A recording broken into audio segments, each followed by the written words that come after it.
රජයට බාර දෙයි. බඩකලපුවේ අද සවස පැවති උත්සවයකදී ආයුධ බාර දෙනු ලැබිය. කරුණා අම්මාන්ගේ නායකත්වයෙන් කොටි සංවිධානයෙන් වෙන් වූ මෙම කණ්ඩායම 2006 වසරේදී TMBP නමින් පක්ෂයක් පිටුවාගෙන ප්‍රජාතන්ත්‍රවාදී ප්‍රවාහයට එක් වූහ. එහෙත් LTTE සංවිධානයෙන් එල්ල වූ තර්ජන හේතුවෙන් ඔවුන්ට ආත්මාරක්ෂාව සඳහා අවි ළඟ තබා ගැනීමට සිදුවිය. කොටි ත්‍රස්තවාදීන් පරාජය කිරීමේ රජයේ වැඩපිළිවෙල අවසන් අධීරයට පැමිණ ඇති මෙම අවස්ථාවේ ඔවුන් ආයුධ බාර දීමට තීරණය කර තිබේ. අද බාර දුන් අවි ආයුධ අතර T56 ගිනි අවි 52ක්, LMG අවි 3ක්, RPG බෝම්බ 40ක්, LMG උණ්ඩ 620ක්, T56 පතරොම් 4320ක්, මැගසින් 172ක්, SMG අවියක් ඇතුළු අවි ආයුධ රැසක් වේ. නැගෙනහිර පළාත් ප්‍රධාන ඇමති සිවනේශතුරේ චන්ද්‍රකාන්තන්, මඩකලපුව නියෝජ්‍ය පොලිස්පති එඩ්වින් ගුණතිලක, යුද හමුදාවේ 23 වන බලසේනාවේ සේනාංකාධිපති බ්‍රිගේඩියර් සම්පත් ප්‍රනාන්දු යන මහත්වරුන් ඇතුළු පිරිසක් මෙම අවස්ථාවට එක් වූහ.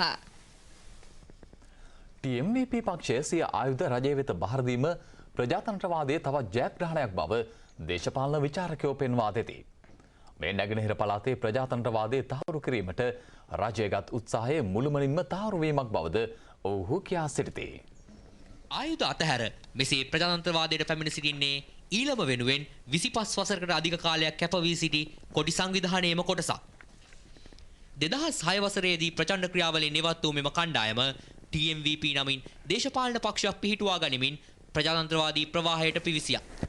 පසුගිය මාර්තු මාසයේ පැවති මඩකලපුව පළාත් පාලන මැතිවරණයේදී සියලු බල ප්‍රදේශ ජයග්‍රහණය කළේ TMVP පක්ෂය හා ඔවුන් සහයෝගය දැක් වූ එක්සත් ජනතා නිදහස් සන්ධානයයි. මැයි මාසයේ පැවති නැගෙනහිර පළාත් සභා මැතිවරණයේ ජයග්‍රහණය කිරීමෙන් අනතුරුව ප්‍රධාන අමාත්‍ය ධූරයට පත් වූයේද TMVP පක්ෂයේ ශිවනේශතුරේ චන්ද්‍රකාන්තන් මහතායි. ජනාධිපති මහින්ද රාජපක්ෂ මැතිතුමා එම පත්වීම සිදු කළේ දැවැන්ත අභියෝග ගණනාවකට මුහුණ දෙමින්.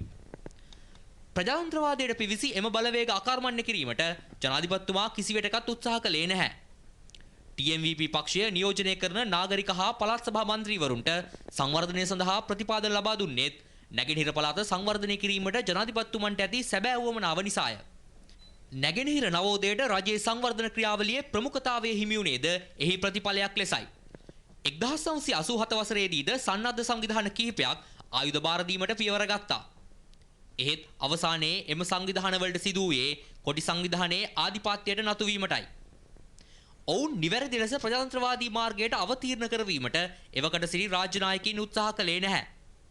එහෙත් ජනාධිපති මහින්ද රාජපක්ෂ මැතිතුමන් කොටි සංවිධානයෙන් වෙන් වී පැමිණි පිරිසට නිවැරදි නායකත්වය සපයමින් ප්‍රජාතන්ත්‍රවාදී ප්‍රවාහයට අවතීර්ණ කරගත් බව දේශපාලන විචාරකයින් පෙන්වා දෙනවා. දේශීය හා විදේශීය